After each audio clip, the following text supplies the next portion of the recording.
ব্রেকআপের পর অনেক মানুষ ভেঙে পড়ে, কিন্তু এই সময়টাই হলো নিজেকে নতুন করে গড়ার সবচেয়ে শক্তিশালী সময়। শোককে শক্তিতে রূপান্তর করুন, ধ্বংসস্তূপ থেকে জেগে উঠুন। সে চলে গেছে, তাই তো? আপনার চারপাশটা এখন খুব অন্ধকার লাগছে, মনে হচ্ছে পৃথিবীটা থমকে গেছে আর আপনার বুকের ভেতরটা কেউ ছিঁড়ে ফেলেছে।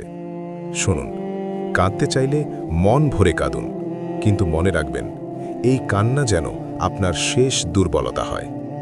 আজ আয়নার সামনে দাঁড়িয়ে নিজের চোখের দিকে তাকিয়ে দেখুন, যাকে দেখছেন সে কি দয়া পাওয়ার যোগ্য? না, সে ঘুরে দাঁড়ানোর যোগ্য। যে আপনাকে ছেড়ে চলে গেছে সে আসলে আপনাকে একটা বিশাল উপহার দিয়ে গেছে। সে আপনাকে একাকিত্ব দিয়েছে, আর এই একাকিত্বই হলো নিজেকে নতুন করে আবিষ্কার করার সেরা সুযোগ।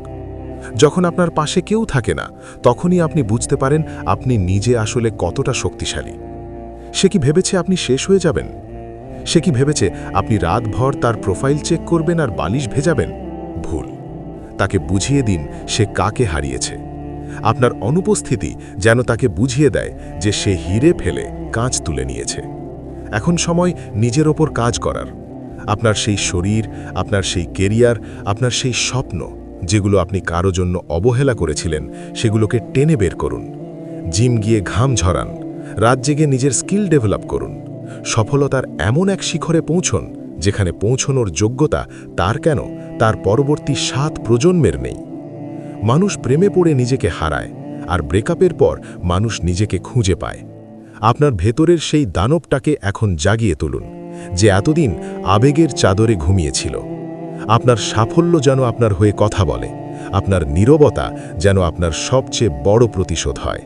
মনে রাখবেন, যে আপনার মূল্য বোঝেনি তাকে মনে করিয়ে দেওয়ার দরকার নেই, বরং নিজেকে এমনভাবে তৈরি করুন যাতে একদিন সে আপনার নাম শুনলে আফসোস করে। আজকের এই ব্যথাটাই কাল আপনার শক্তিতে পরিণত হবে। উঠে দাঁড়ান, চোখের জল মুছুন এবং নিজের রাজত্ব গড়ার জন্য প্রস্তুতি নিন। আপনি ধ্বংস হয়ে যাননি, আপনি কেবল নতুন করে শুরু করার জন্য প্রস্তুত হচ্ছেন। Be a legend, not a victim. Subscribe করে সাথেই থাকুন। ধন্যবাদ।